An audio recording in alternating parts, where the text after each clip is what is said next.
네, 영웅아카데미 송도고등학교 내신전략 세미나를 시작하겠습니다. 저는 오늘 세미나 사회를 맡은 주식회사 영웅교육 기획실장 세라킴 김보미입니다. 반갑습니다. 귀한 자리에 함께해 주신 학부모님과 학생 여러분들을 진심으로 환영합니다. 오늘은 2023 송도고등학교 1학년 내신전략 세미나로 시간을 준비했습니다. 수학, 영어, 국어, 과학 4과목에 대한 작년 기준의 기출 분석과 송도고등학교의 내신에 대한 설명을 정성껏 준비했으니 잘 집중해서 들어주시고, 그에 따른 2023학년도 내신에 대한 어떠한 전략을 갖고 있는지를 잘 들어주시면 되겠습니다. 자, 그러면 바로 시작하겠습니다.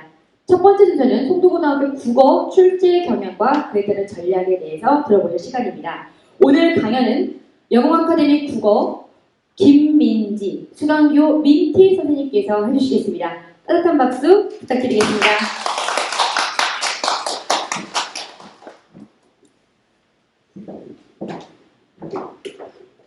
네, 안녕하세요. 송도고등학교 국어 출제 경험 및 전략에 대해서 발표를 맡은 국어과 김민지 민티라고 합니다. 네, 바로 송도고 1학년 국어 내신 출제 경향에 대해서 살펴보도록 하겠습니다. 네, 일단 첫 번째로는 내신 산출 방식을 한번 갖고 와 봤는데요. 중간고사랑 기말고사가 35%로 반영이 되고 있고 수행평가가 30%로 반영이 되어서 총 한 학기의 성적을 산출하고 있습니다. 두 번째로는 지필고사의 범위를 가지고 와 보았는데요. 지필고사의 범위 같은 경우는 일단 1학기 중간고사의 시험 범위를 가지고 와 보았습니다. 그래서 국어 같은 경우는 신사고 출판사의 교과서를 사용하고 있고, 작년 1학기 중간고사의 시험 범위로는 1단원부터 3-1단원까지가 시험 범위로 들어갔었습니다. 그래서 시험 범위는 다른 학교와는 다르게, 다른 학교 같은 경우는 이제 국어 시험 범위에서 모의고사를 출제하기도 하거나 또는 외부 지문을 더 추가시켜서 출제를 하기도 하는데요. 송도고 같은 경우는 오직 교과서만으로 시험 범위를 출제를 하고 있었습니다. 그래서 많게는 대단원이 한 3개 정도까지 들어가고, 보통으로는 이런 식으로 2단원 반, 2개 단원에서 소단원 1개까지 이런 식으로 시험 범위가 출제가 되고 있습니다. 네, 세 번째로는 지필고사의 출제 비중인데요. 총 27문제에서 한 28문제가 출제가 되고 있고요. 그 중에서 송도고는 서술형 문제를 출제하고 있다는 점입니다. 그래서 송도고는 이제 이 서술형 문제를 3문제 정도 출제를 하고 있고, 그거의 100점을 15점으로 100점을 배치하고 있습니다. 그 외 나머지는 이제 객관식 문제로 24문제에서 한 25문제로 배치를 하고 있습니다. 그 다음으로는 제가 이제 1학기 중간고사랑 기말고사의 그 영역별로 문항수를 한번 적어 보았는데요. 그래서 1학기 중간고사 같은 경우는 문학이 한 15문제, 문법이 한 8문제 정도가 출제가 되었습니다. 또 1학기 기말고사의 시험 이 문항수를 보시면 문학이 13문제고 문법이 14문제 정도가 이제 출제가 되었는데요. 이러한 점을 좀 보면 송도고 같은 경우는 문법의 출제 비중이 조금 높다라는 점이 하나의 특징입니다. 네. 그래서 한번 지필고사의 출제 비중을 한번 보았고요. 네 번째로는 지필고사의 난도를 한번 갖고 와 보았는데요. 중하로 설정을 했습니다. 왜 그러냐면, 그러니까 송도고가 수학이나 과학이나 영어가 생각보다 많이 어렵다고 하는데, 그거에 비해서는 국어는 조금 쉽게 출제되는 경향이 있습니다. 물론 중간중간에 고난도의 그런 문제들이 배치되어 있긴 하지만 다른 과목에 비해서는 조금 출제되는 경향이 있어서 좀 난도를 중하로 설정을 했고요. 1등급 커트라인 같은 경우는 조금 쉽게 출제되면 90점대 중후반까지 맞아야 1등급을 받을 수 있고요. 뭐 중세문법이라든지 조금 어려운 시험 범위가 들어간다고 하면은 90점대 초반에서 80점대 후반까지 받아야 1등급을 받을 수 있었습니다. 네, 5번째로는 수행평가를 가지고 와 보았는데요. 송도고 같은 경우는 수행평가가 이제 1번에서 아까 말씀드렸다시피 30점으로 구성이 되어 있습니다. 다른 학교 같은 경우는 수행평가가 20점으로 구성된 학교도 있는 반면에 송도고는 좀 수행평가의 비중이 좀 높거든요. 그래서 수행평가도 정말 잘 챙겨야 되는데, 송도고 같은 경우는 이제 책을 한 권 선정한 후에 진로를 관련해가지고 책을 선정해서 독서감상문을 작성을 하고 반 친구들 앞에서 발표하는 것까지가 30점 만점으로 구성이 되어 있습니다. 근데 대부분의 친구들은 그렇진 하겠지만 좀 남학생들이 수행평가를 조금 소홀히 하거나 조금 이렇게 잘 안 챙기는 친구들이 있어요. 그러다 보니까 이제 송도고 친구들 반에서 제가 이제 수행평가 기간이 되면 좀 이제 친구들한테 집착 아닌 집착을 합니다. 그러니까 수행평가 기간 공지 언제 나왔어? 수행평가가 뭐야? 그래서 책 선정했어? 그래서 감상문 작성했으면 갖고 와봐. 그래서 제가 첨삭까지 도와줍니다. 왜 이렇게 수행평가에 굳이 집착을 하냐 이렇게 궁금하신 분들이 있을 수 있는데 아무리 지필고사의 1등급, 2등급을 받아서 유지한다고 해도 수행평가까지 총 합산을 해서 성적이 산출되는 것이기 때문에 수행평가도 절대 놓쳐서는 안 되는 부분이라고 생각을 해서 네, 수행평가까지 같이 이제 제가 도와주고 있습니다. 네, 다음으로는 1학기 중간고사, 작년 22학년도 1학기 중간고사의 시험지를 좀 가지고 와보았는데요. 다 받으셨다고 해서 같이 한번 보시면 좋을 것 같습니다. 그래서 일단 이 송도고의 시험지 특징은 일단 총 6페이지로 구성이 되어 있고요. 총 3장으로 나누어집니다. 해송고 같은 경우는 시험지 장수가 12페이지로 총 6장인 반면에 송도고는 총 3장이거든요. 거의 2배가량의 차이가 나는데 그게 굳이 뭐가 그렇게 중요할까라는 생각이 드실 수도 있는데 이 송도고 시험지의 특징은 여기 글자의 간격이 좀 생각보다 좀 이렇게 좀 작다라는 겁니다. 그게 뭐 중요한가라고 또 생각이 드실 수 있지만 송도고 시험을 본 친구들의 말에 의하면 생각보다 여기 보시면 이 밑줄친 부분들의 문제들을 많이 출제를 하고 있어요. 그러니까 시험장에 들어가면 좀 당황을 하니까 이게 밑줄친 부분이 어디 있지라고 좀 찾는 게 어렵다라고 말을 많이 하더라고요. 송도고 친구들이. 그래서 송도고 친구들 반에서 제가 이제 예상 문제나 연습 문제를 풀 때 아예 이 시험지 간격을 제가 이제 예상 문제 만들 때도 좀 간격을 좀 좁게 해가지고 네, 문제를 풀게끔 시키고 시험장에 들어가서 당황하지 않게끔 그렇게 연습을 시키고 있습니다. 네, 또 하나의 특징은 아까 송도고에서 서술형 문제가 3문제 출제된다고 했잖아요. 그래서 중간중간에 이렇게 서술형 문제가 배치되어 있기 때문에 시간 배분을 잘해서 문제를 푸셔야 합니다. 그리고 또 하나의 특징은 여기 옆에 문제 옆에 원래 이런 식으로 다 100점이 배치가 되어 있어요. 다른 학교 시험지 같은 경우는 근데 송도고 같은 경우는 100점이 문제 옆에 바로 배치되어 있지 않고 여기 제일 마지막 페이지에 이런 식으로 배점표를 제시해서 한 번에 볼 수 있게끔 제시하고 있습니다. 그래서 학생들이 이제 문제를 풀 때 이 문제가 배점이 높은지 낮은지 바로바로 확인을 하지 못하고 제일 마지막에 가서 좀 확인을 해야 된다는 점, 이게 하나의 특징이기도 합니다. 네, 그러면 이제 넘어가서 송도고 지필고사의 특징을 한 5가지 정도로 정리를 해보았는데요. 이 특징들을 정리할 때 있어서 송도고는 좀 사립학교라는 점, 그래서 선생님의 변동이 그렇게 크지 않다라는 점, 그리고 이제 송도고 학생들한테 제가 이제 학교 국어 선생님 성함이 뭐야? 라고 이제 여쭤보거든요. 그러면 1학년을 맡으신 쌤들이 거의 대부분은 또 그 다음에 1학년을 맡으시더라고요. 그래서 그럼 시험 유형이 좀 비슷하겠다라고 해서 최대 3개년을 분석을 했고요. 그 중에서 가장 중점적으로 분석한 것은 당연히 이제 2022학년도 작년 시험지겠죠. 그래서 이렇게 3개년도를 분석을 해서 지필고사의 특징 5가지로 정리를 해보았습니다. 네, 일단 첫 번째는 송도고의 문제 유형 스타일 중에서 모두 고르시오의 문제 유형을 좀 자주 출제한다는 점입니다. 그래서 다음 보시면 작년 1학기 중간고사의 시험지였고요. 바로 1번 문제 이런 식으로 모두 고르시오의 문제를 출제했습니다. 그래서 모두 고르시오의 문제가 이렇게 1번에서 5번, 그 다음에 이렇게 16번으로 배치가 되어 있었거든요. 그래서 모두 고르시오의 문제를 보면 몇 가지 정도의 답을 혹시 고르실 것 같으신가요? 이 문제를 만약에 혹시 받으시면. 그 질문을, 네, 저도 한 2개 정도로 고를 것 같은데, 작년 시험지는 그래도 다행히 2개 정도가 답으로 구성되어 있었지만, 21학년도에는 시험지가 거의 좀 많은 문제들이 3개까지 답을 구성하고 있었습니다. 그래서 이런 문제들을 풀 때 좀 헷갈리지 않게, 그러니까 완벽하게 공부를 하고 문제를 풀어야 좀 다 정답률이 높게끔 가져갈 수 있다는 거고요. 또 이 문제들의 특징은 1번, 5번 아까 16번 문제에 출제가 됐었는데 100점표를 보시면 4.5점으로 객관식 문제 중에서 가장 높은 비중을 차지하고 있습니다. 이 모두 고르시오 문제가.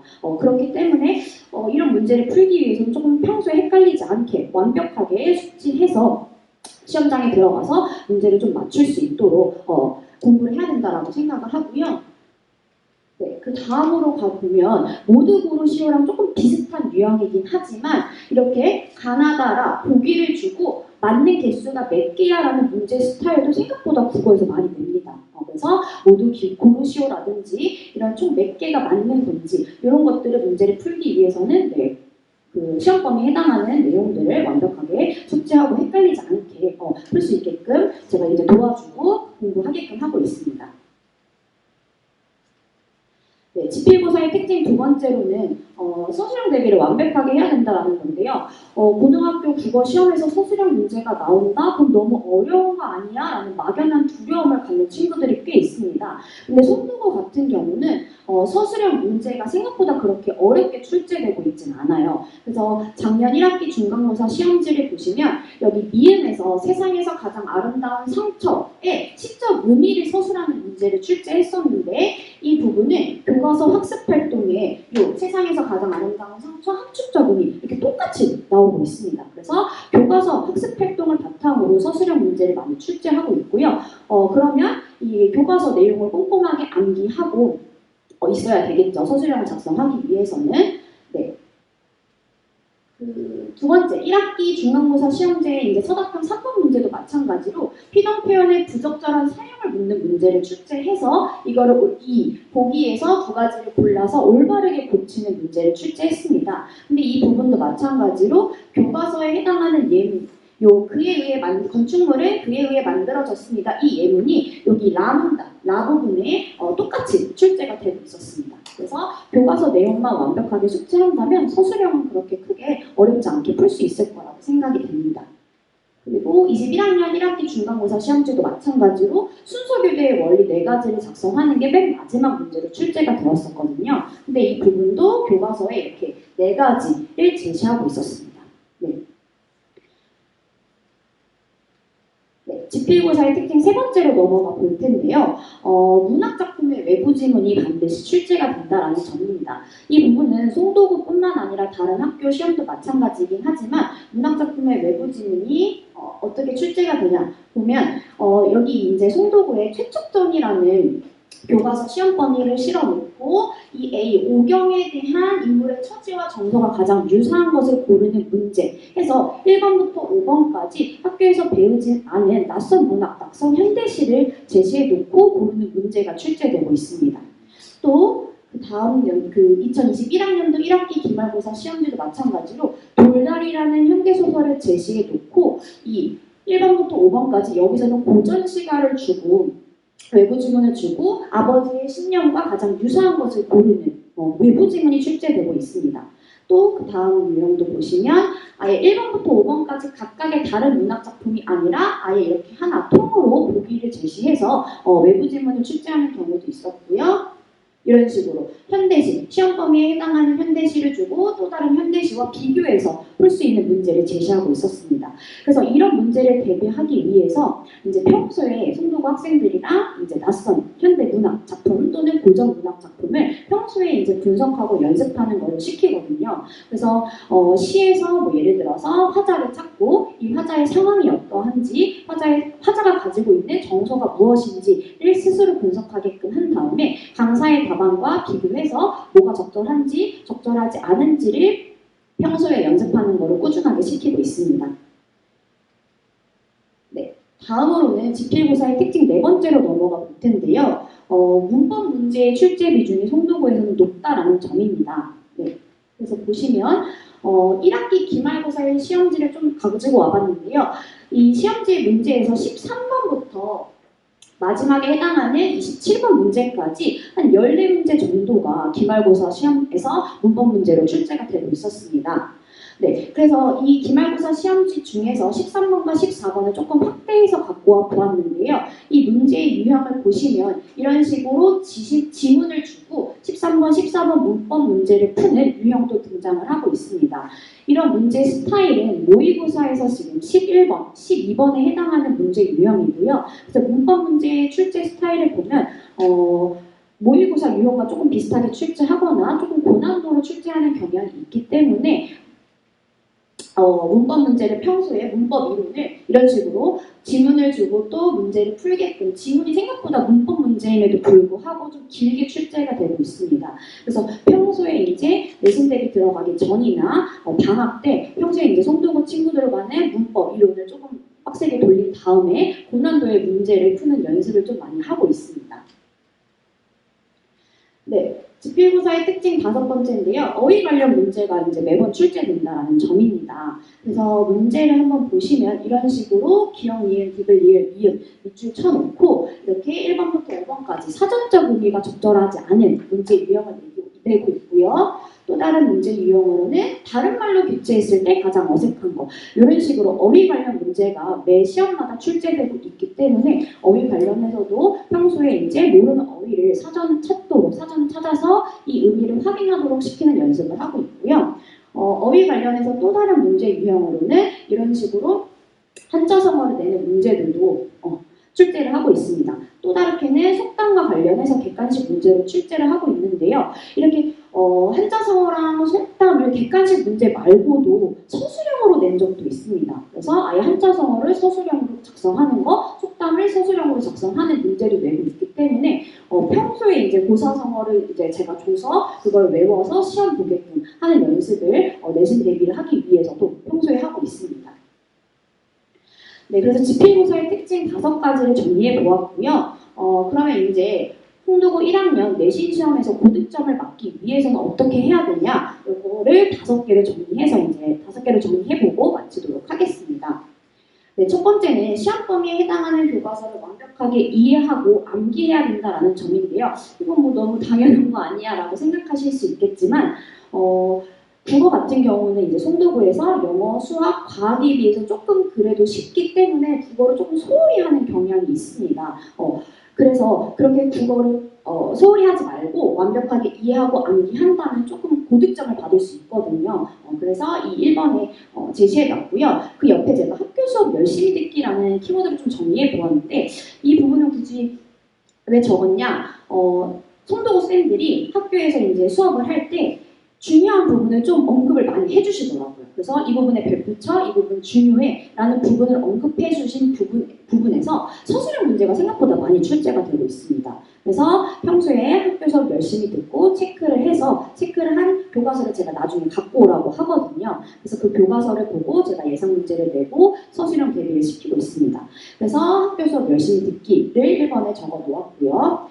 2번은 문법의 출제 비중이 높다라고 아까 말씀을 드렸죠. 그래서 높기 때문에 이론 암기를 평소에 방학 때라든지 내신 대비 들어가기 전에 이론 암기를 무조건 해두고 고난도의 문법 문제를 푸는 연습이 필요하다라는 걸 2번째로 적어두었습니다. 네, 3번째는 낯선 문학 작품을 이제 스스로 분석하는 힘을 기르는 거를 제가 적어두었는데요. 낯선 외부 시험에서 접해보지 못한 낯선 문학 작품들이 문제로 출제가 되고 있기 때문에 그거를 평소에 그러니까 시험장에 들어가서 당황하지 않으려면 평소에 연습을 좀 해두어야 되거든요.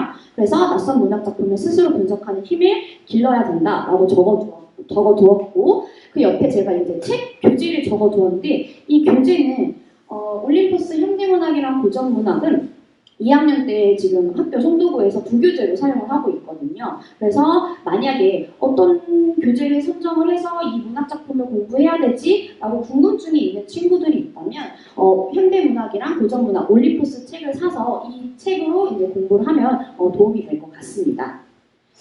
자, 4번째는 서술형을 대비하기 위해서 백지 인출을 계속 연습을 시키는데요. 그러니까 눈으로만 보고 막 암기를 하는 친구들이 있어요. 근데 그걸 이제 눈으로만 암기하고 시험장에 가서 적으려고 하면 좀 기억이 잘 안 나는 친구들이 꽤 있거든요. 그래서 평소에 이제 시험 대비 들어가서 무조건 일단 외우게 시키고 이거를 백지 인출을 연습을 하게 합니다. 그래서 백지 인출 연습한 거를 제가 이제 갖고 가서 확인을 하거든요. 왜 확인을 하냐면 맞춤법을 좀 틀리는 친구들이 꽤 있어요. 그래서 맞춤법을 서술형에서 틀리면 그것도 감점 요인이 되기 때문에 백지인출 연습한 거를 제가 가지고 가서 맞춤법까지 확인을 합니다. 자, 마지막 5번째는 어휘랑 고사성어를 공부하는 건데요. 이 어휘랑 고사성어를 공부하는데 제가 고사성어 같은 경우는 이제 나눠주고 외워서 시험을 보게끔 합니다. 근데 어휘 같은 경우는 이제 평소에 공부할 때 비문학 지문이나 문학 지문에서 낯선 어휘, 모르는 어휘가 등장을 하면 그냥 넘어가는 친구들이 있어요. 근데 그거를 이제 그렇게 넘어가지 말고 모르는 어휘를 사전에서 찾아가지고 의미를 확인하고 이 포스트잇이나 이런 빈 공간에 적는 연습을 시킵니다. 그래서 최소 5개 이상은 찾는 연습을 평소에도 하고 있기 때문에 어휘 관련 공부에서는 이런 식으로 평소에 공부를 하고 있습니다. 네, 이렇게 송도구 1학년 고득점 전략까지 5개 살펴보았고요. 그럼 국어과 발표는 여기서 마치도록 하겠습니다. 감사합니다.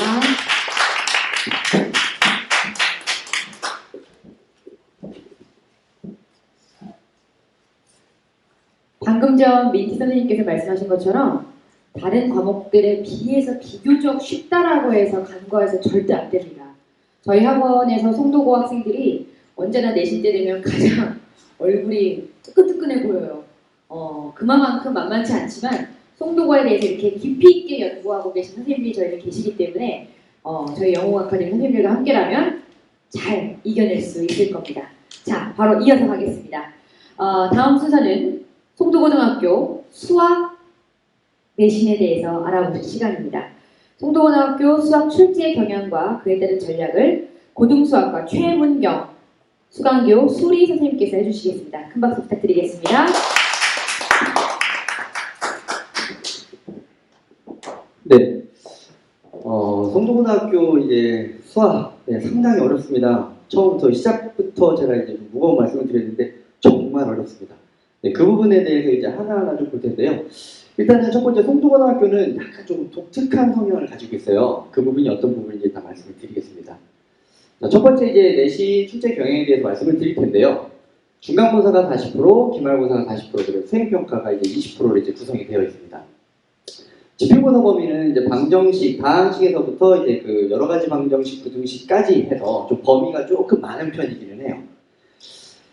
이제 그 지필고사 출제가 이제 교과서구나 이렇게 선생님들께서 이렇게 얘기하세요. 야, 그냥 교과서에서 출제했어 라고는 하는데 실질적으로 교과서 문항은 단 한 문항도 보이지가 않습니다.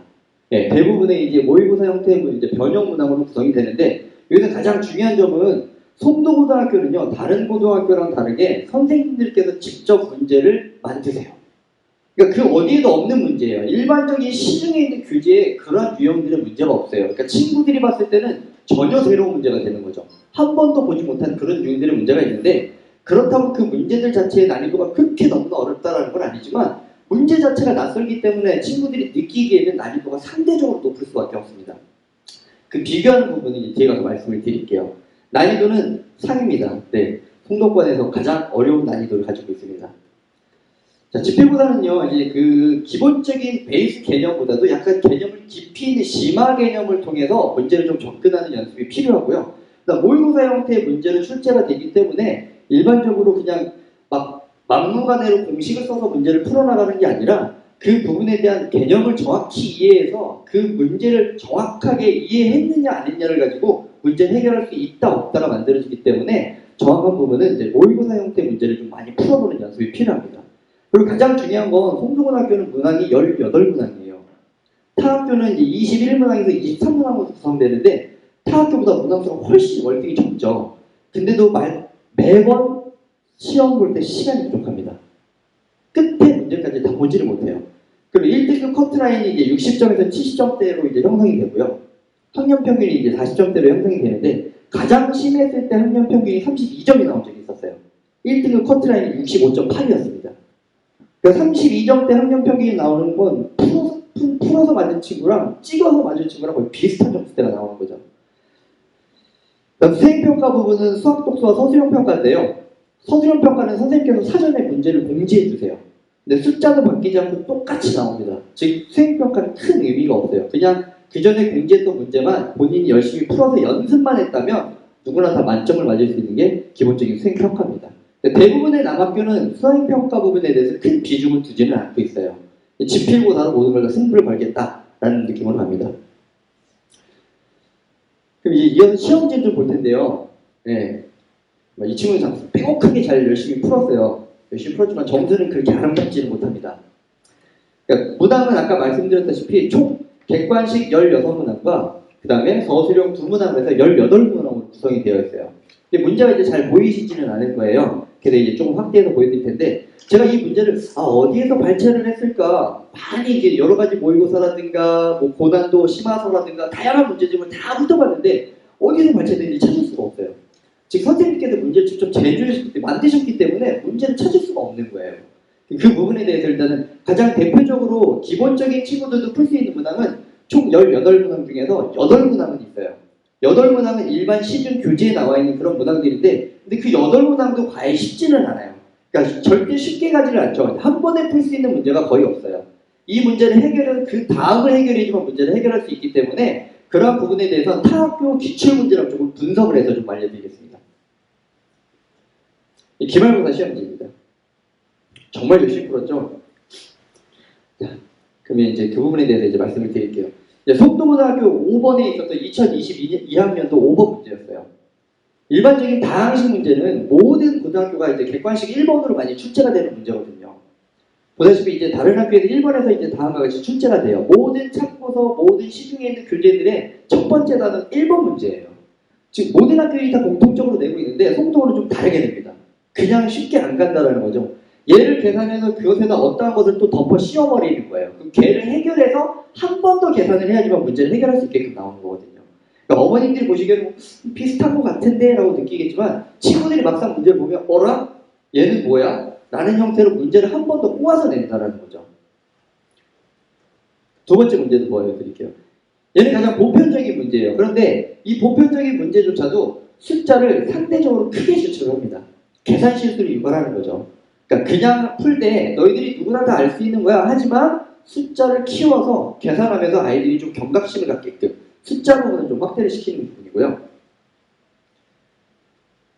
이제 세 번째 문제를 보시면 이제 복소수라는 이제 단어는 있는데 일반적인 학교에서 이제 제출하는 그런 문제들과는 좀 약간 유사 같긴 하지만 좀 사뭇 다른 약간 조금은 난이도가 다 조금씩은 올라가 있다는 거예요. 일반적인 학교에서 나오는 그런 기출 문제보다도 송도원 학교에서 출제하는 기출 문제는 약간 난이도가 조금씩 다르다는 걸 보여드리는 겁니다.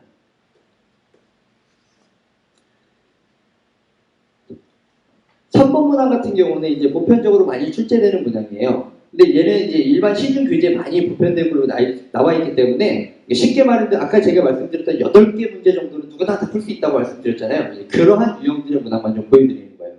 근데 실질적으로 얘는 이제 3번에 출제돼서 이제 배점 자체가 일단은 송도고는 상당히 높습니다. 객관식이 16문항이기 때문에 배점 자체가 시작점이 이제 4.5, 4.6부터 시작하기 때문에 한 문제만 틀려도 엄청나게 크게 리스크가 큰 거죠. 11번 문항 같은 경우는 이제 그 일반적인 형태, 그러니까 첫 번째 줄만 딱 따지면 일반적인 학교에서 나오는 출제되는 문제와 유사한데요. 그것을 이제 다시 한 번 더 계산하게끔 문제를 출제를 하는 거예요. 그러니까 한 번에 가지 않고 2번, 3번 이렇게 계산해서 답을 유추하기 때문에 일반적인 학교 내신보다는 조금 더 난이도가 있어요. 오른쪽에 보시는 건 이제 타 학교에서 이제 최고난도 문제였거든요. 근데 실질적으로 따져보면 최고난도 문항보다도 송도고에 있는 문항이 조금 더 어렵습니다. 실질적으로는. 그래서 이제 보편적으로 문제를 많이 풀어본 친구들은 일반적인 시중교재를 많이 풀어본 친구들 같은 경우에는 영락 없이 다 막힐 수밖에 없어요.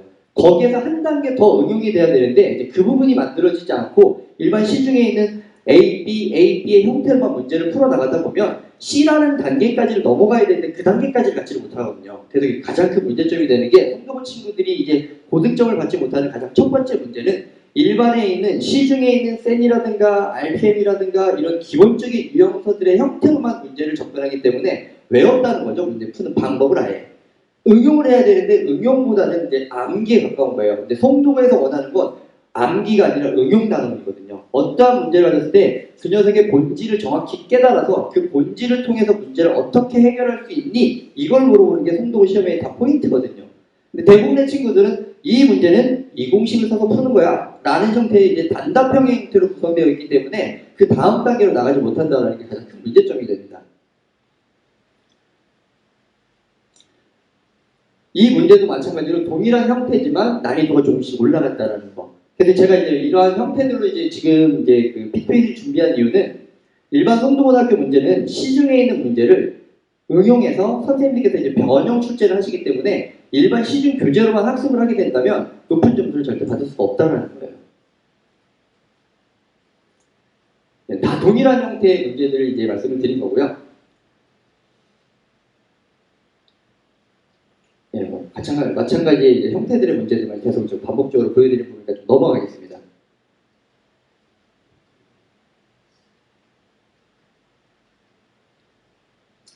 네. 그래서 이제 송도고등학교에서 이제 내신 점수가 너무나 낮게 나오기 때문에 선생님께서 이제 특단의 방법을 하나 취하시는데 이게 좀 아이러니하더라고요. 시험 직전 일주일 전에 그 각 반 뒤에 게시판에 선생님께서 A4 용지 한 장을 붙여놓으세요. 근데 거기에는 3문제에서 4문제가량이 이제 수록이 되어 있거든요. 근데 그거를 붙여놓으시고요. 그 다음날 뜯어가세요. 근데 그 4문제가 시험에 출제가 됩니다. 동일하게요. 숫자도 바뀌지 않고요. 단 풀이는 없는 거죠. 문제만 있어요. 그래서 이제 그 시험이 이제 일주일이 남았을 때 친구들이 이제 사진을 찍어가지고 가지고 와요. 그럼 이제 사진을 찍어서 가지고 오면 일반 시중 문제를 다 아무리 분석해봐도 그 유형의 문제는 존재하지 않거든요. 그러니까 선생님들께서도 자신이 있는 거예요. 너네 풀 수 있으면 풀어봐. 어차피 못 풀 테니까. 그 4문제 유형을 반드시 꼭 사전에 꼭 사진을 촬영을 해야 돼요. 근데 이게 하루 뒤에 바로 이제 선생님들이 수거해 가시기 때문에 이제 관심이 없는 친구들은 뒤에 게시판에 뭐가 붙었는지 아무런 관심이 없기 때문에 그냥 놓치는 경우가 대부분이라는 거죠. 그래서 이제 그 부분을 아는 친구는 미리 사전에 찍어오는 거고 모르는 친구는 그냥 흘려보내는 거예요. 그럼 4문제만 따도 20점이거든요. 그 4문제만 맞춘다고 해도 정확하게 숫자는 바꾸지 않고 나와요. 풀 줄만 안다면 누구나 다 맞을 수 있는 점수인데 그 부분을 약간 좀 무시하고 생각한다면 그래서 항상 시험이 한 1, 2주 전부터는 뒤에 게시판에 좀 많이 집중을 해야 돼요. 언제 붙는지 모르니까. 그래서 그 부분에 대해서 정확히 좀 인지하고 있어야 됩니다.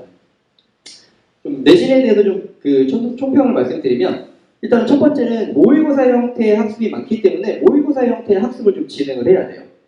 그러니까 대부분의 모의고사를 푼다 그러면 최근 3개년 고등학교 1학년 6월 모의고사가 풀거든요. 근데 실질적으로는 고등학교 2학년 3월 모의고사에 고등학교 1학년 전범이기 때문에 그 안에는 중간고사 범위 문제들이 수록이 되어 있어요. 그 문제들도 꼭 시험 범위에 있는 문제들까지도 학습을 꼭 해야 된다는 거. 그게 가장 중요한 포인트고요. 기본적인 등급을 유지하기 위해서는 교과서라든가 일반 시중교재는 완벽하게 풀 줄 알아야 돼요. 뭐 일반 시중교재나 RPA나 쌤 같은 것은 유형을 완벽하게 숙지를 해야지만 내가 받아야 되는 기본적인 베이스 점수를 가질 수 있다는 거죠. 그다음 세 번째는 반복적인 풀이보다는요 완벽한 개념을 숙지하는 게 가장 중요합니다. 아까 말씀드렸다시피 그냥 이 문제는 이렇게 푸는 거야 단답형보다는 깊이 있게 개념을 좀 공부하는 걸 좀 많이 추천을 드립니다. 그래서 각 단어의 개념을 깊이 있게 좀 학습을 해야 된다는 거. 그다음에 가장 중요한 포인트인데요. 연수에서 유일하게 모의고사 등급이 내신 등급보다 훨씬 더 높은 학교가 송도고등학교예요. 실질적으로 내신이 4등급에서 5등급인 친구들은요 모의고사가 대부분 2, 3등급으로 구성이 되고요. 내신이 3등급인 친구들, 이런 친구들이 실질적으로 모의고사를 보면 1등급이 나와요. 즉 모의고사보다도 내신이 더 어렵다는 거죠. 그래서 이제 모의고사를 철저하게 준비할 수 있다면 내신도 어느 정도는 챙겨갈 수 있다는 거예요. 근데 제일 중요한 포인트는 모의고사를 반복적으로 학습을 하되 그 모의고사를 푸는 과정을 그냥 이렇게 푸는 게 아니라 왜 그렇게 접근해서 푸는지 부분에 대해서 면밀히 좀 정확히 알아야 되고요. 두 번째는 아까 말씀드렸다시피 게시판. 학교 뒤에 있는 그 교실 뒤에 있는 게시판을 정확히 좀 관찰을 해서 시험 문제가 나타나면 반드시 촬영을 해야 된다는 거. 그래서 여기까지 저 송도고등학교에 대해서 수학에 대해서 말씀드리겠습니다. 감사합니다.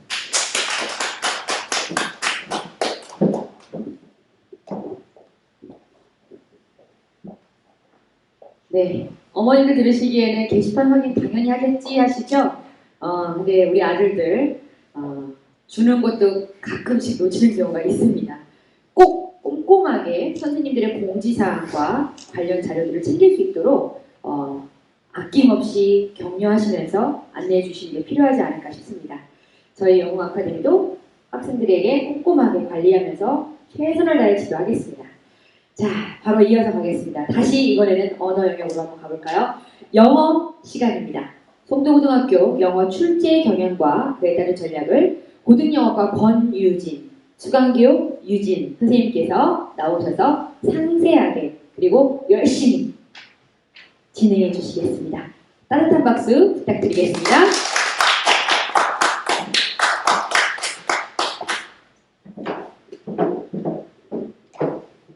안녕하세요, 오늘. 제가 오늘 코가 좀 막혀서 원래 목소리가 훨씬 더 청아한데 오늘 잠깐 양해 부탁드리겠습니다. 우선은 고등부 영어과에 지원하고 있는 권유진 강사고요. 그리고 앞에서 이제 이미 국어, 수학 때 하실 말씀 좀 겹치는 거 있어서 제가 일단은 어머니들께 메모 한 가지 먼저 부탁드리고 펜을 꺼내보시겠어요? 제가 불러드리는 숫자를 적어보세요. 첫 번째입니다. 66.8이에요. 그 다음은 57.0이에요. 그 다음은 50.4. 다음 숫자는 64.3. 그 다음 숫자는 60.5가 돼요. 5가지에 대한 정확히 말씀드리면 2022년도 출제된 문제들의 그런 시험 문제에서의 과목별 등급 평균 점수거든요. 가장 높은 게 국어죠. 근데 국어 평균 어머님 중학교 때랑 비교해보세요. 어떠세요? 국어 평균이 60.8이에요. 자, 이 중에 영어가 제일 낮죠, 어머님. 그러니까 문제가 정말 어렵게 나오는데 여러 가지 요인에서 어렵게도 난이도가 어렵기도 하지만 문제를 푸는 과정도 어렵기 때문에 전반적으로 점수가 가장 얻기 힘든 과목이 사실 영어거든요. 그럼 좀 선생님 풀어보겠습니다. 자, 우선은 출제 경향은 거의 다 비슷해요, 어머니. 중간 이런 집회고사 반영 기준 플러스 수행평가가 조금씩은 다른 부분이 있고요. 그리고 일단 단원을 매번 교과서는 한 개씩은 꼭 내요. 근데 정말 무서운 건 뭐냐면 교과서 범주에 들어가는데 교과서 문제가 어디서 들어갔는지 출제를 해줄 수가 없어요.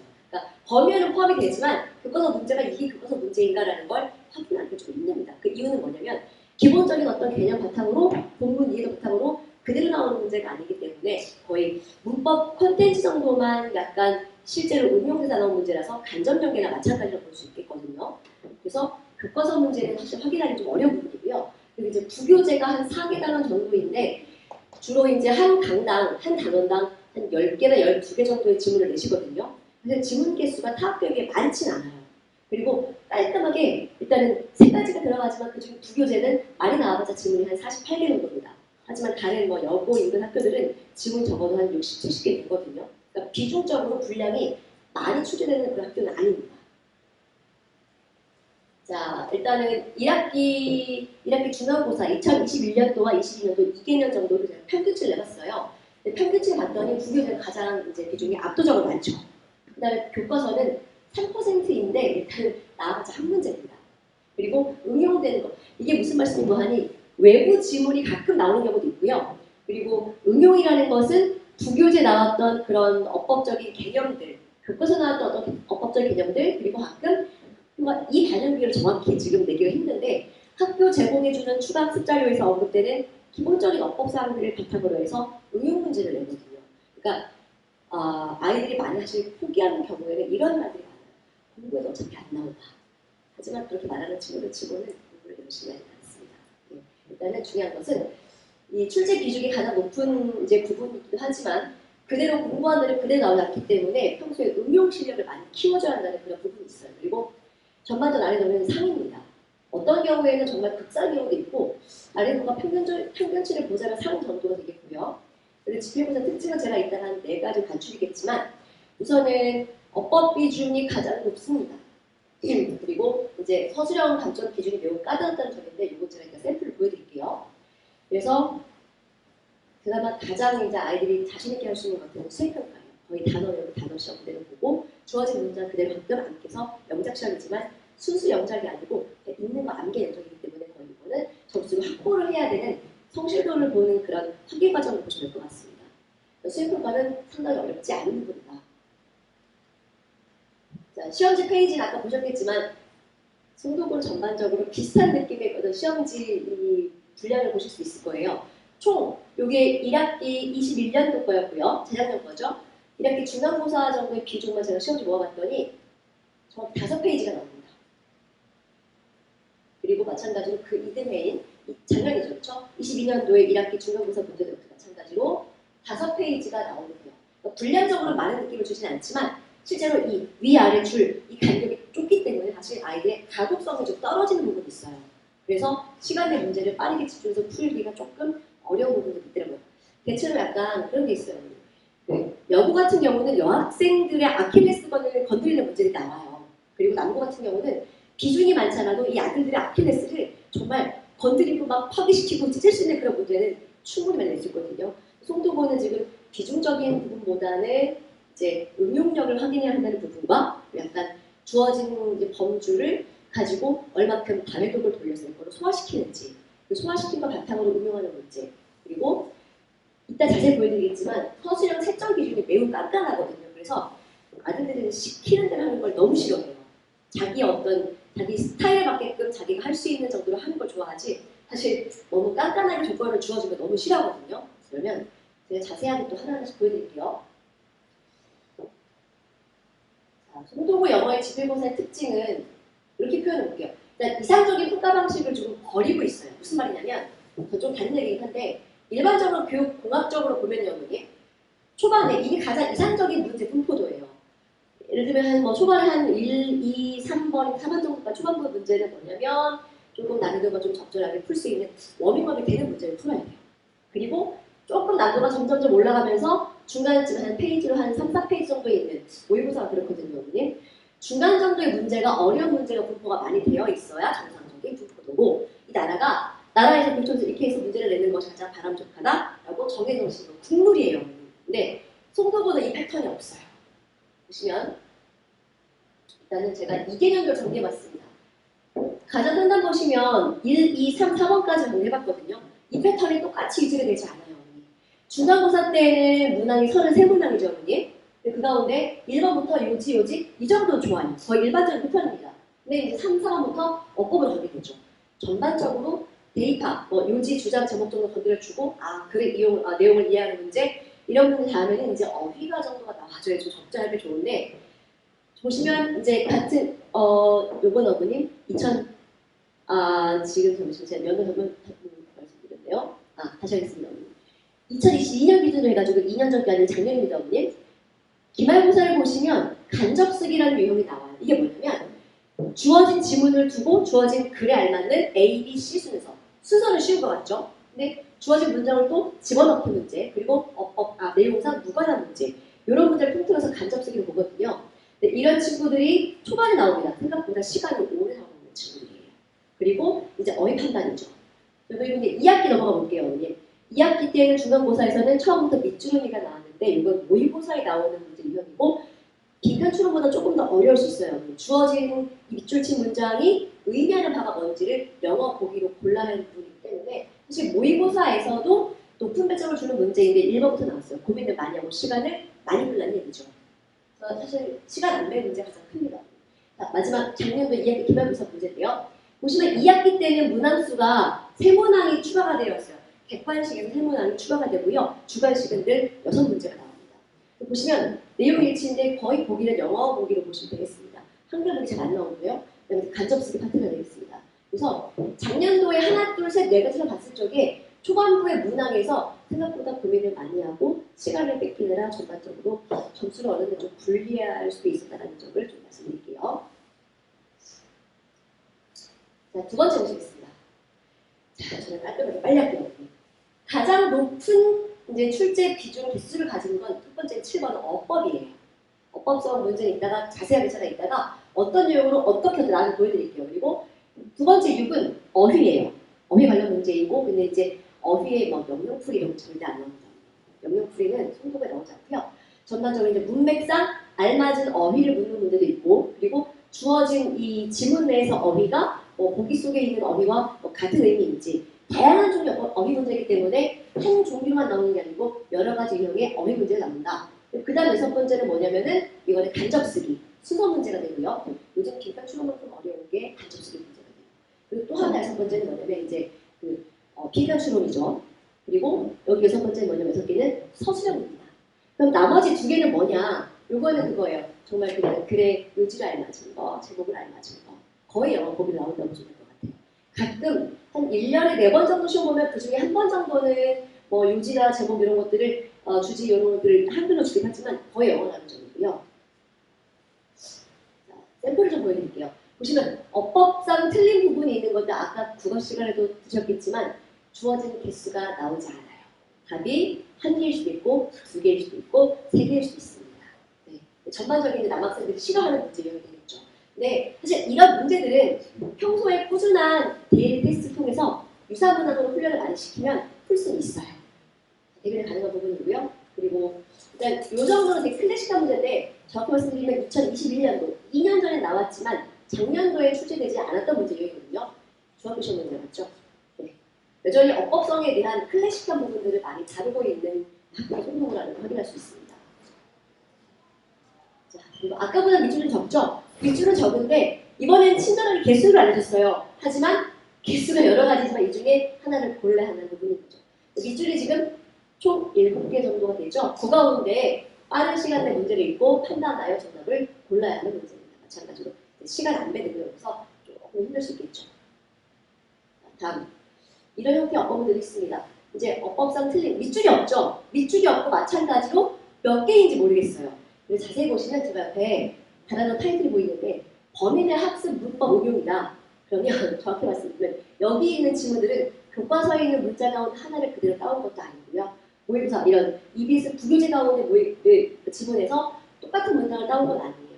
어법성을 바탕으로 해서 괜찮았던 문장에 응용 문장이 들어가기 때문에 송동훈 쌤들 말 그대로 어떤 자신의 학문적인 이런 좀 역량을 아이들에게 많이 좀 보여주시고 아이들이 그만큼 잘 따라와 주길 바라는 마음에서 문제를 조금 어렵게 반영을 많이 준다라고 보시면 될 것 같습니다. 일단 보실게요. 이런 형태의 문제는 좀 클래식한 문제죠. 이제 어법상 틀린 것. 여기는 다행 감사하게도 수정한 2개라고 했기 때문에 2개를 골라주면 돼요. 생각보다 문장 길이가 길거든요. 길고 그리고 이것을 알맞게 고쳤을 때 네, 판단력과 그다음 시간의 문제 해결력 그리고 두 번째는 어법 지식 여러 가지를 보이는 문제입니다. 자, 네, 이건 서술형인데요. 이건 어법성 문제로 보셔야 될 것 같습니다. 이게 정확히 2년 전에 나왔지만 작년에 안 나왔던 내용이고요. 네, 언제 이런 유형이 다시 나올지는 장담할 수가 없기 때문에 평소에 이런 부분까지 실은 구문 전환의 문제거든요. 단문 부분 이런 구문 전환까지도 수업 시간에 같이 언급을 해서 매일매일 지난 시간에 배웠던 내용을 다음 시간에 테스트를 볼 적에 유사문항으로 훈련을 시키는 과정에서 반드시 넣어줘야 하는 문항에 도움이 되겠습니다. 어법성 유형만큼도 이만큼 많죠. 다음 보실게요. 세 번째 집필고사의 특징. 일단은 속담이죠, 어머니. 시간과 세월은 아이들이 기다려주지 않습니다. 아이들이 기다려주지 않아요. 그래서 시간 내 문제를 빨리빨리 풀어야 하고요. 네. 오늘 직접 해결되지 않는 문제 때문에 시간이 오래 끌고 있으면 불리하겠죠. 자, 네 번째 보시겠습니다. 매우 까다로워요.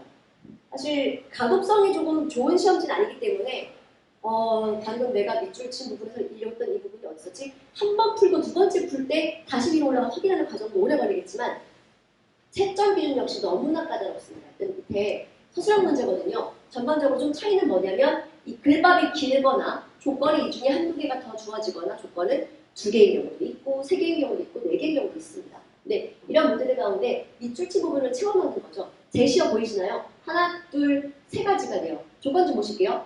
제시어 중에 3개 가운데에서 한 개의 단어를 어법에 맞게 수정해야 한다는 얘기는 자, 어법성 응용인 거죠. 네, 판단력 빨리빨리 필요하고요. 두 번째, 어법상 필요한 한 개의 단어. 여기 제시어가 아닌 지문 내에서 필요한 단어를 찾아서 그대로 쓰되 응용하라는 얘기예요. 가장 아이들이 싫어하는 건 뭐냐면 7개의 단어가 되는 거예요. 네, 운 좋게 어법도 많았지만 단어 개수가 틀린다. 이러면 감점 들어갑니다. 그러면 이 정도도 까다롭긴 하지만 문제를 풀면서 제시어도 봐야 되고 지문에 있던 단어도 기억이 나서 그걸 넣어야 되는 거죠. 위아래를 동시에 다 봐야 하는 겁니다. 멀티가 돼야겠죠. 자, 이에 대한 서술형 채점 가운데 감점률을 좀 보셔야 되거든요. 천천히 볼게요. 일단 철자오류 기본적으로 있으면 안 되고요. 그리고 명사 같은 경우는 반복수형 철저하게 S형 붙일 거면 간단하게 봅니다. 동사의 시제 너무 힘들죠. 이런 문제, 이런 기준에 주의하면서 6문제를 풀어야 돼요. 서술형입니다. 어떤 서술형 문제는 6점. 서술형 한 개당 거의 한 6점이나 5점 정도를 보시면 되고요. 왜 이렇게 많이 주느냐? 일단은 감점을 많이 하게 되면 그렇습니다. 그리고 기타 협의에 따라, 이거 무슨 내용이에요?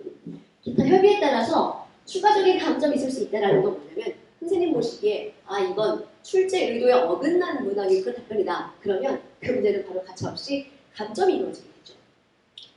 자, 그리고 사실 이 아들들이 이런 부분들을 수긍을 잘 못해요. 외요가 됩니다. 그리고 하고 나서도 억울하다고 얘기해요. 하지만 기준은 뭐냐?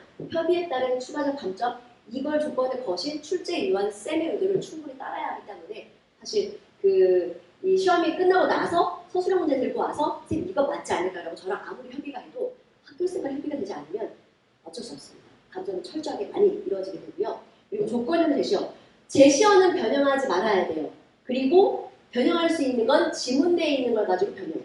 자, 그리고 이제 어법은 조건을 따로 표시하지 않아도 기본적으로 지켜야 하는 사항이다. 어법성을 꼼꼼하게 보시겠다는 겁니다.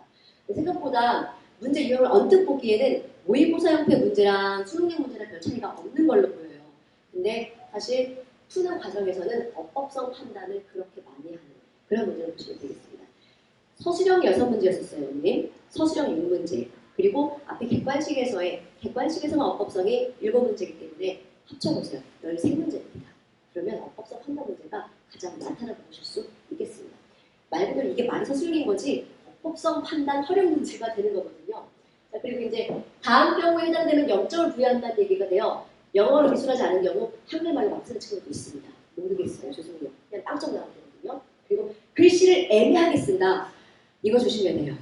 아들 글씨 깔끔하게 써야 합니다. 그리고 제시어를 한 단어도 사용하지 않을 경우다. 그러면 주어진 것 가운데 주어진 걸 잠깐 실수로 쓰다가 그래서 빼뜨리거나 누락이 있어도 틀리는 거죠. 네. 그러니까 아이들이 많이 물어요. 선생님 어법적으로 맞으면 되지 않을까요? 아닙니다.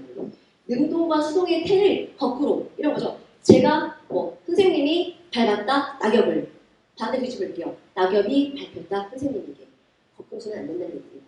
하라는 대로 그대로 해야 되는 부분이 큰 문제가 되겠습니다. 그래서 끝까지 보세요. 기타 협의에 따라 0점을 부여할 수 있다는 건 어떻게든 감정할 수 있는 건 하겠다는 거죠. 이게 제가 아까 말씀드린 것처럼 학교 알림이라는 사이트가 있어요. 거기 보시면 작년도에 총 4번에 걸친 영어 시험에 평균 점수가 50.4거든요, 언니. 근데 표준 편차를 잠깐 봤더니 표준 편차가 24 정도가 나오더라고요. 그러니까 예를 들면은 제 기억나는 건 A 등급, 거의 A 등급을 성취도를 A를 가져가는 친구들의 퍼센테이지가 34% 정도의 분포도를 보였거든요. 이게 무슨 말이냐면 학교 표준 편차 나중에 아이 혼점을 보시면 평균 점수 옆에 표준 편차가 괄호 열고 나와 있을 수가 있어요. 이게 뭘 의미하는 거냐면 이 점수대를 맞는 아이들의 분포가 이만큼이라는 거죠. 표준 편차가 일반적으로 한 10% 정도 된다면은 경쟁이 매우 치열하다고 보시면 될 것 같습니다. 거의 그 안에서 등수가 변동이 거의 없는 그런 아이들이 있는 분포라고 보시면 되겠지만 A등급 분포도가 30% 정도 된다. 그러면 점수가 되게 높은 아이와 낮은 아이가 A등급 분포도에 들어있다는 거죠. 그러니까 충분히 공부를 열심히 해서 치고 올라가면 올라갈 수 있다는 가능성을 갖고 있는 의미가 되는 분포도거든요. 그래서 우선은 전반적으로 제가 정리를 총평을 3가지로 깔끔하게 드리고 송도고 시험에 대한 평가를 붙여보겠습니다. 우선 이게 꾸준하게 있어야 돼요. 학교 어느 과목이나 마찬가지인데 송도고는 그 특이성이 있는 문제들 때문에 하다못해 줄간격을 좁혀진 형태 문제라든지 학교 시험 문제, 저 같은 경우는 아까 보여드린 그 서술형 문제 있죠, 언니. 그러니까 특히 서술형 문제와 어법성 판단 문제와 거의 싱크로율이 엄청 높은 그런 문제들을 가지고 꾸준하게 리뷰 테스트를 보고 있습니다. 매번 학교 시험 문제의 서술형과 객관식의 특이한 모형들을 거의 매일매일 리뷰 시험으로 보면서 학습을 따라가야 하는 것가 될 것 같습니다. 그래서 항상 꾸준하게 밑줄은 제가 이제 안 보여드렸는데 리뷰 테스트를 통한 꾸준한 형태를 이제 좀 체력 강화시켜주는 부분이 있고요. 두 번째, 이것을 함양해야 합니다. 중요한 겁니다. 시간 내 문제 해결 능력을 함양해야 돼요. 그래서 무조건 리뷰 테스트도 항상 시간 내 무조건 보게 하고 그거에 대한 이제 채점 결과 등등 주는 부분이 가장 중요한 부분이 있고요. 세 번째 보시겠습니다. 이런 건 반드시 나온다는 거 잊지 않기. 송도고는 공부한 부분이 그대로 나오지 않기 때문에 공부에도 소용이 없다는 말이 있지만 아까 말씀드렸죠. 공부하지 않는, 포기하는 친구들이 하는 말이고요. 정확히 말씀드릴게요. 학교쌤도 응용 많이 하지만 항상 본인이 중요하게 교육적으로 중요한 내용은 반드시 응용이든 그대로 내게 되어 있습니다. 네. 학원이든 가정에서든 학교에서든 중요한 건 반드시 항상 필기를 하고 중요한 건 복습을 하고 이 문제 유형에 맞게끔 훈련을 꾸준하게 시키면 점수는 올라가게 되어 있습니다. 항상 3가지를 넘겨주시겠습니다. 여기가 송도고 영어 받으시겠습니다.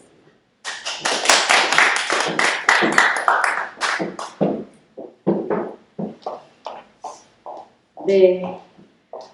선생님 강연에서 아들 이런 단어가 나오니까 저도 아들 마음으로서 굉장히 가슴을 졸이면서 들었습니다. 어머님들도 그러셨죠? 송도고등학교 영화 보신 것처럼 매우 까다롭죠. 까다롭다는 얘기가 오늘 도대체 몇 번 나오는지 제가 처음부터 세볼 걸 이 생각까지 했습니다. 하지만 그렇다고 해서 방금 말씀하신 것처럼 포기는 안 됩니다. 그래서 이렇게 철저하게 꼼꼼하게 분석하고 그거에 대한 전략이 정말 중요한 거죠. 송도고등학교 내신 전문학원인 저희 영어아카데미 고등부 선생님들께서 여기 계신 모든 학부모님들과 이 영상을 시청하고 계신 학부모님들의 자녀분들을 위해서 최선을 다할 것을 다시 한번 약속드리겠습니다. 벌써 마지막 시간입니다. 과학 이야기를 좀 해볼까 합니다. 송도고 과학도 꽤나 유명하죠. 자, 송도고등학교 과학 출제 경향과 그에 따른 전략, 저희 영어아카데미 고등과학과 전주현, 수강교 전쌤 선생님께서 최선을 다해서 강의해 주실 텐데요. 따뜻한 박수 부탁드리겠습니다.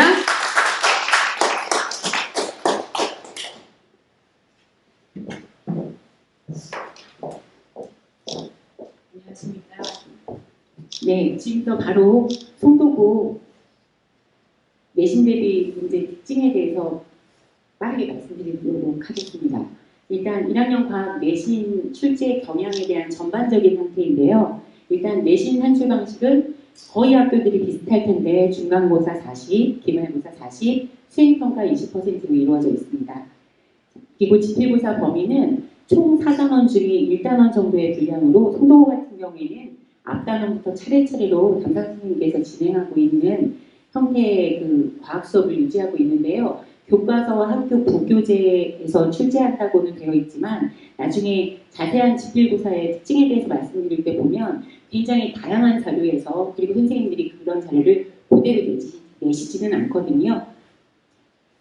일단 지필고사 난이도는 역시 상에서 최상, 어떤 친구들한테는 극상이라는 표현으로도 표현될 정도로 되게 문제가 어렵습니다.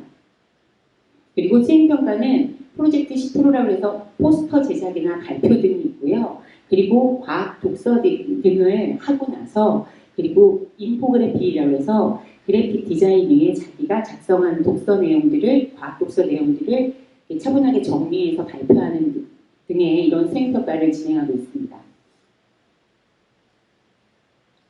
이 지필고사 특징의 첫 번째인데요. 일단 문항수가 무지 많습니다.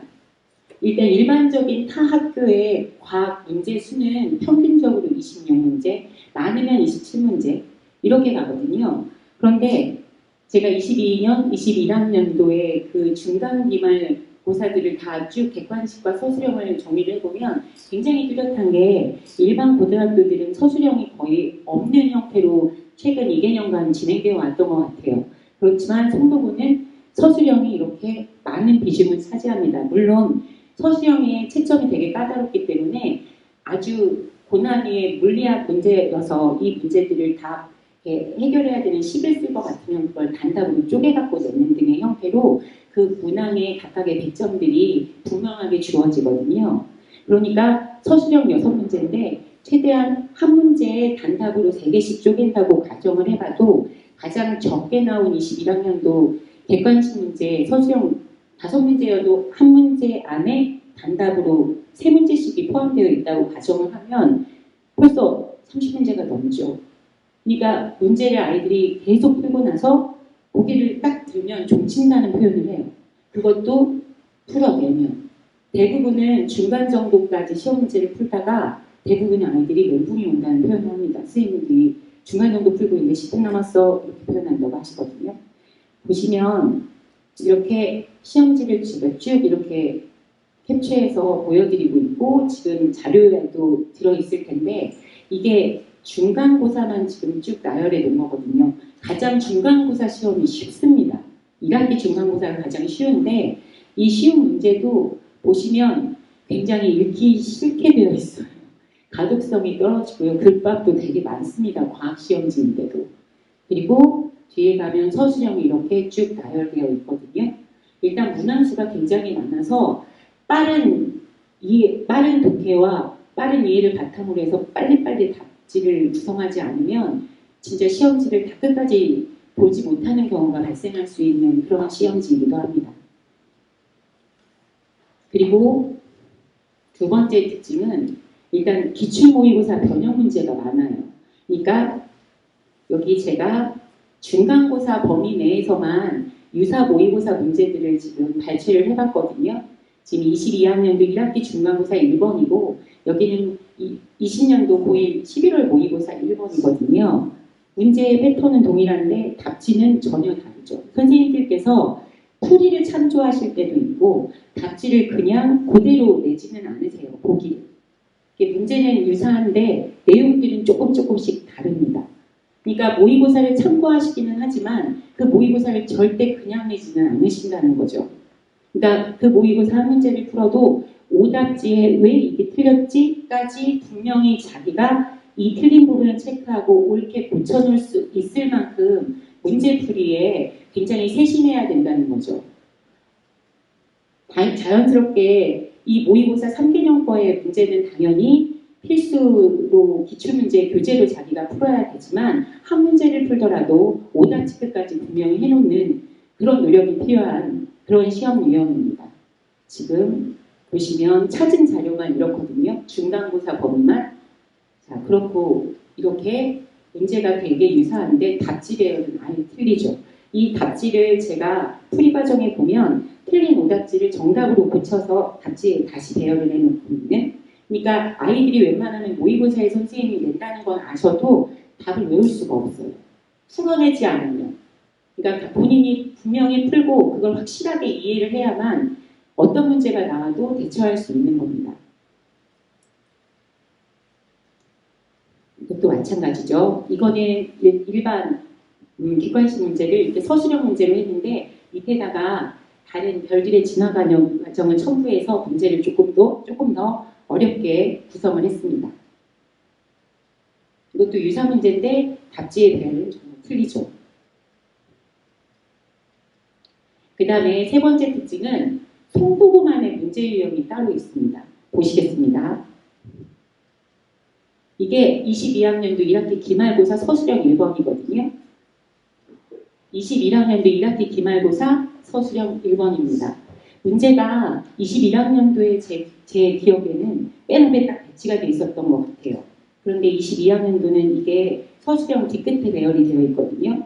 이걸 미리 시험지를 다 넘겨보지 않고 갑자기 문제 풀고 시간 얼마 안 남았는데 이거 굉장히 쉽거든요. 웬만큼 문제를 풀었던 친구들한테는. 그런데 갑자기 이렇게 딱 나와버리면 이 문제를 풀 때 애들이 갑자기 당황합니다.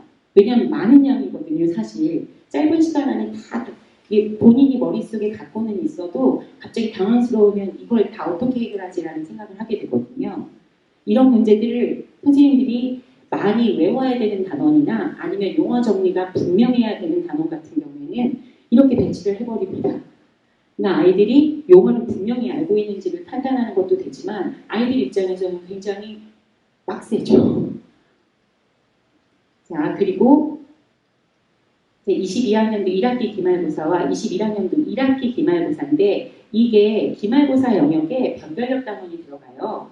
이 단원에 역학적 시스템이 들어가는데 거기 물리학 내용이 나오거든요. 그 물리학 내용이 이게 보통 통합과학의 문제 유형이 아니에요. 이 문제는 물리학 원에서 문제를 발췌해가지고 가지고 오셨고 문제를 아마 선생님들이 수업 시간에 이런 문제 유형이 있다라고 풀어주셨기는 했겠죠. 그런데 이런 문제가 일반 1학년들한테는 굉장히 고난의 문제입니다. 그리고 이렇게 문자화되어 있는 문제, 13번 같은 경우에 이렇게 MA, MB, 그 비율을 구해라 이런 문제들은 아이들이 더 어려워해요. 실제로 숫자를 딱 알려주면서 아예 그 비율을 구해라 그러면 분명해지는데 저렇게 구하라고 하면 애들이 갑자기 당황하게 되거든요. 이거는 물리원을 하는 고등학교 2학년 학생들도 보통 아이들도 한참 풀어야 되는 문제일 수도 있습니다. 이런 문제가 지금 발췌는 제가 이것만 했지만 이런 문제 유형이 분명하게 겹치는 것들이 있어요. 그 겹치는 내용들을 학교 선생님들이 수업 시간에 설명을 해주실 건데 그런 내용들을 자기 패드에다나 아니면 캡처를 해놨다가 분명히 100% 이해를 해놓게 잘 풀 수 있다면 조금씩 변형을 해도 문제는 확실하게 해결할 수 있는 그런 문제 유형들이 분명히 존재를 합니다. 어려운 변별력 단원이지만 자, 자, 그리고 특징 중에 22학년도 1학기 기말고사와 21학년도 1학기 기말고사의 내용인데요. 이 내용은 전혀 문제에는 유사성이 없습니다. 그런데 속도고만의 특징이라면 과학 문제임에도 불구하고 여기 보시면 21학년도 1학기 기말고사에 여러 가지 미술가나 지질학자, 경제학자, 마치 신문보도와 같은 여러 가지 내용들을 놓고 이걸 과학 지문과 연계시켜서 질문하는 듯한 그런 보기가 나와 있어요. 이 중에 맞는 답지를 자기가 유추해서 고르는 거거든요. 이거는 과학뿐만 아니라 일반 통합과학의 특징을 아주 잘 살린 문제인데요. 이런 문제들은 경제, 사회, 예술 분야하고 과학 내용을 접목시키는 특징이 있거든요.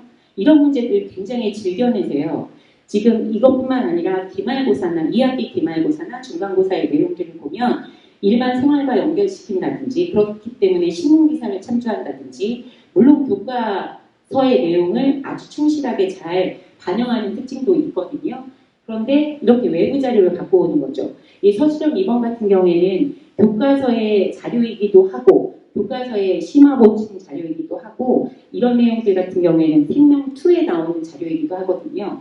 이건 분명히 생명2에 나올 때는 교과서의 일부 전체 지문으로 나오는 자료인데 이런 내용으로 설명을 다 알려주고 그 내용을 읽고 유추해야 되는 문제죠.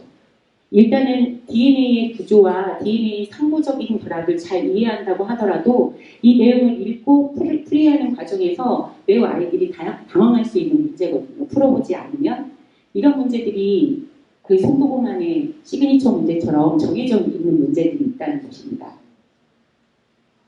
그리고 특징 네 번째는 아까 변별력 단원이 물리학 단원하고요. 특별히 여기 가르치시는 선생님들, 통합과학을 담당하시는 선생님들이 생명과학 선생님이 계신 것 같아요. 그래서 물리학 파트하고 생명과학 파트는 물리학은 물리2는 우리 통합과학에 나오는 내용이 없기 때문에 참조하시지는 않는데 물리학 1의 내용까지도 내용은 끌어오십니다. 답지 배열이 조금 순화된 상태로 그래도 어렵죠. 저희 학생들, 1학년 학생들한테는. 그런데 생명과학 파트는 아까 보셨다시피 생명과학 1뿐만 아니라 2 파트가 겹치는 영역이 오히려 많아요. 그래서 생명과학 2에 해당되는 문제들까지도 끌어다가 쓰시는 거죠. 자료의 내용은 보시면 이게 22학년도 2학기 기말고사거든요. 이거는 생명2 하는 친구들한테 나오는 모의고사 문제예요. 문제 일단 글밥이 많죠. 일단은 읽기가 싫고요. 이 문제가 모의고사에 나오면 생명2를 직접 시험 보는 친구들은 서울대, 고대, 연대 가는 친구들이 서울대 친구들이 생투를 많이 지원을 하는데 그 친구들도 이런 문제 나오면 되게 어려워합니다. 도려별이 문제거든요. 근데 이런 문제를 이렇게 떡하니 되고 문제를 풀으라고 하죠. 그러면 일단 답지는 매우 단순하게 되어 있지만 여기 위에 도련변의 내용을 찾을 수 있는 능력이 없으면 이 문제는 풀 수가 없어요. 마찬가지죠. 문제가 여기는 21학년도 2학기 기말고사인데 서술형 4번 문제인데 역시 이것도 도련변에 해당되는 문제입니다. 문제가 생투를 그대로, 생투 모의고사를 그대로 문제 내용을 가져다 쓴 겁니다. 그리고 22학년 1학기 기말고사 내용, 이건 물리학 1을 참조한 거고 21학년도 1학기 기말고사도 여기 기말고사 파트에 2단원이 들어가기 때문에 역시나 물리학 1을 가져다가 그대로 자료를 가져다가 쓴 거죠. 그리고 5번째 특징은 교과서의 문제 잘 풀어보셔야 됩니다. 단원 정리 문제랄지 마지막 단원 평가 문제 거기서 기출이 될 때가 있거든요. 근데 그 기출 문제가 창의력 문제랄지 이런 문제는 일반 교과서에 나오는 문제가 아니기 때문에 일반 교과서에서는 안 봤는데 하는 문제들이 나올 때가 있어요. 그걸 몰랐었던 때는 저도 좀 당황을 많이 했었거든요. 근데 교과서를 많이 참조한다는 특징을 알고부터는 아이들한테 창의력 문제까지도 한 번씩 생각해보게 하고 특별히 지금 여기에는 빠졌지만 서술형 문제의 경우에는 예를 찾아 쓰시오, 2가지 이상 쓰시오 이런 내용들이 많다는 거죠. 직권과 수권의 상호작용의 관계를 밝힌 다음에 거기 가에 해당되는 내용에 해당되는 예를 2가지 이상 쓰시오. 그러니까 자료에 대한 이걸 분석하고 그 구체적인 사례들을 본인들이 정리해 놓지 않으면 서술형 문제도 제대로 풀 수가 없죠. 보시면 여기 22학년 1학기 기말고사 내용인데 여기 3년기에 관련되어 있는 내용들이에요. 여기는 교과서에서 나온 해양 생태계의 산성화에 관련된 내용이고요. 그리고 대기 중에 배출된 질소산화물, 황산화물에 대한 내용인데 여기 같은 경우에는 다 교과서에 담겨져 있는 내용이거든요. 물론 아시겠지만 고등학교 교과서는 8종 교과서로 교과서가 다 다르기 때문에 그 출판서만 내는 참고 내용들이 있어요. 그 내용 중에 송도고의 교과서에 충실하신 편이라고 말씀드리고 싶습니다.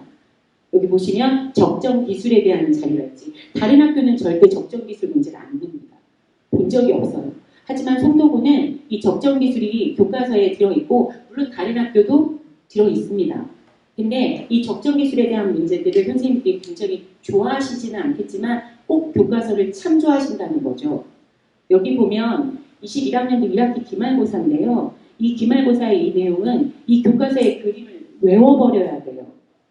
예를 들어 셀룰로스, 녹말, 글리코젠 다 다당류인데 이 다당류 중에 하나 다 그림을 누가 셀룰로스고 누가 녹말인지 누가 글리코젠인지 모르거든요. 이 푼 친구는 저하고 같이 공부하면서 이 내용 그냥 그림을 외워버린 거예요. 선생님들이 주목하고 여기 이 그림 자료하고 중요를 표시했겠죠, 물론. 그래서 이 그림을 외워서 배치할 수 있었던 거예요. 일반적인 과학 선생님들 중에 그림 나오고 그냥 이거 누가 셀룰로스야, 누가 녹말이야 이거 배치할 수 있는 선생님들 많지 않으실 거예요.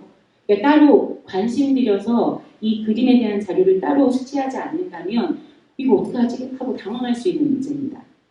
그래서 교과서를 꼭 참조하고 교과서 내용을 잘 마지막에 살펴야 된다는 거. 이것도 마찬가지입니다. 이것도 지금 역사 속의 과학이라고 해서 실제로 송도고 교과서에 있었던 내용을 그대로 초신성에 해당되는 건데 초신성을 여기서는 객성으로 표현했거든요. 이 객성이 초신성이라는 걸 모르면 풀 수도 없고 이게 교과서에 나왔을 때 본인이 준다거나 체크를 안 해놨다거나 하면 문제를 놓칠 수가 있죠. 그래서 지금까지 말씀드린 걸 요약해보면 제가 말씀드린 내용을 생각해 보셨을 때 어떤 생각이 드시나요? 일단 문항수가 많습니다. 딱 고개를 들었을 때 딱 종치면 그나마 성공한 친구들이거든요. 근데 대부분은 중간이나 3분의 2 정도 풀었을 때 거의 종이 칠 정도의 시간밖에 안 남는다는 거죠. 자기가 답안지를 미처 못 옮기는 친구들도 있어요.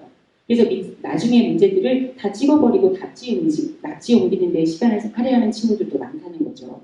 일단 이런 학교들은 일단 대표 기출문제는 완벽하게 이해해야 됩니다. 제가 말씀드린 대표 기출문제란 교과서뿐만 아니라 최근 3개년 동안에 3월부터 시작해서 11월까지의 모의고사 문제들을 쭉 풀어놓는 거죠. 오답지도 다 오답도 체크해서 정답으로 고쳐놓고 특히 물리학 파트에서는 일반 고등학교 1학년 모의고사 문제가 어렵게 나오지는 않지만 유사 문제라도 나올 수 있으니 제대로 정답까지 표시를 해서 고쳐놓고 완벽하게 이해할 수 있어야 한다는 거고요. 그리고 시험 시에 일단은 시험 자체가 어렵기 때문에 일단 전체 문항수를 꼭 한번 확인해야 돼요. 다 넘겨봐서. 그러니까 아무리 급해도 시험지를 딱 받아놓고 시험지가 총 3장이 나오는데 빽빽하게 3장이거든요. 앞뒤 문제를 계속 돌아가면서 아 문제가 이런 있어 하고 당황하지 않게 맨 처음에 객관식 문제 몇 문제, 서술형 문제 몇 문제인지 앞에 나와 있긴 하지만 이 뒤에 전체적으로 살펴보면서 아 난 이거 본 적 있어. 아 이거 풀 수 있겠어. 이런 문제들 먼저 체크를 해놓는 것도 좋고요. 순서대로 풀다가 막히면 바로 다음으로 넘어가서 문제를 풀 필요가 있어요. 한 문제의 시간을 집착할 시간은 없습니다. 왜냐하면 뒤에 오히려 쉬운 문제가 나올 수도 있고 앞에 문제에서 이게 뭐더라? 라고 했는데 같은 단어, 일정한 공간 안에서 시험 문제가 출제되기 때문에 뒷문제가 자기의 힌트가 될 수도 있거든요. 그렇기 때문에 앞 문제에서 놓친다고 해서 당황하지 말고 체크해놓은 다음에 바로바로 넘어가면 되는 거죠. 일단 문항수가 많기 때문에 문항당 배점은 낮습니다. 그래서 문제를 한 문제 틀렸을 때 조금 많은 어려운 문제니까 배점이 살짝 높기는 하지만 그렇다고 해서 그 문제가 틀려서 치명적으로 점수 배점이 확 깎이거나 그러는 것은 없거든요. 오히려 그게 장점일 수도 있는데 일단 그래서 시험 시에는 꼭 전체 문항수를 확인한 다음에 뒤에까지 살펴봐서 내가 이런 문제 유형 한번 봤었지 하고 조금은 마음을 가라앉힌 후에 시간 배분을 할 생각을 하면서 문제를 쭉쭉 풀어나가야죠. 그리고 평상시에 공부할 때 내가 어려우면 다른 친구도 어려워요. 다른 친구도 어렵기 때문에 그 순간에 내가 이렇게 어려운데 다른 친구도 어렵겠지라고 마음을 안정시키고 풀어야 된다는 거죠. 그리고 평상시에 공부할 때는 시간을 알람을 정해놓고 풀어야 됩니다. 그러니까 이 송도고 문제 자체는 되게 문제 수도 많고 문제 수가 많다고 해서 결코 쉽지가 않거든요. 그 쉽지 않은 문제들을 일정 50분 안에 풀면서 답지 체크까지 다 해야 돼요. 아까 말씀을 하셨지만 서술형 문제 글씨가 좀 날림으로 쓴다고 하면 모델하고 있는 선생님이 가차없이 그어버리거든요.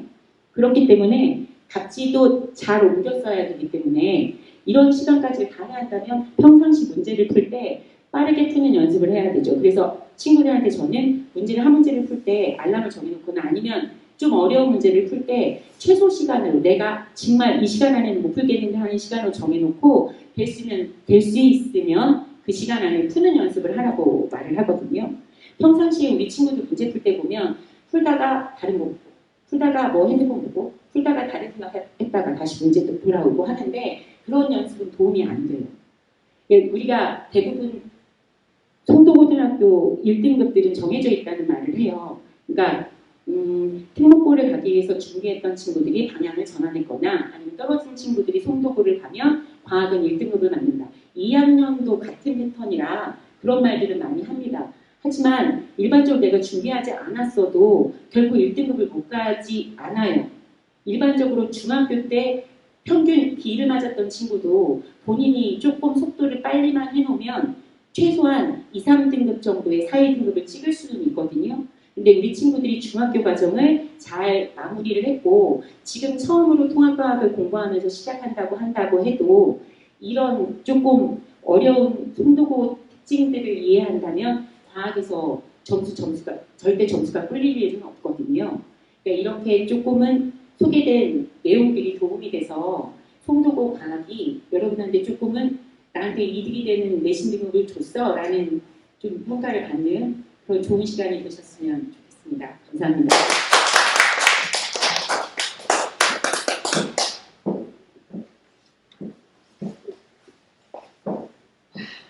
어떠셨습니까? 정말 유익하셨죠? 사실 제가 뒤에서 기획실장으로 이걸 보면서 이거 내보내도 될까? 너무 꿀팁인데? 이런 것들도 있었어요. 하지만 제가 오프닝 때 말씀드렸던 것처럼 저희는 부끄러운 것 없이 가감 없이 부모님들께 그리고 학생들에게 진심을 다하고 있기 때문에 계속해서 지금 말씀드렸던 것들을 최선을 다해서 전할 겁니다. 그리고 반드시 오늘 말씀드렸던 이러한 내용들을 학생들에게 적용해서 좋은 결과 만들어내겠습니다. 입시는 결과로 말한다는 얘기가 있죠. 과정도 물론 중요합니다만은 학생들이 그래서 어떤 점수, 어떤 등급을 부모님들께 보여드리느냐 저희 대입 전문, 입시 전문 영어 아카데미 고등부 선생님들과 함께 한다면 분명히 그 목표에 이룰 자신이 있습니다. 약속 시간 제가 딱 지켰습니다. 항상 진행할 때마다 느끼지만 좋은 세미나는 준비된 내용을 정확하게 전달드리고 시간 정확하게 지키는 거라고 생각합니다. 함께 해주신 우리 송도고등학교 학부모 여러분 그리고 학생 여러분께 다시 한번 감사 인사드리며 관련된 자료 꼭 챙겨가시길 바랍니다. 안녕히 돌아가세요. 고맙습니다.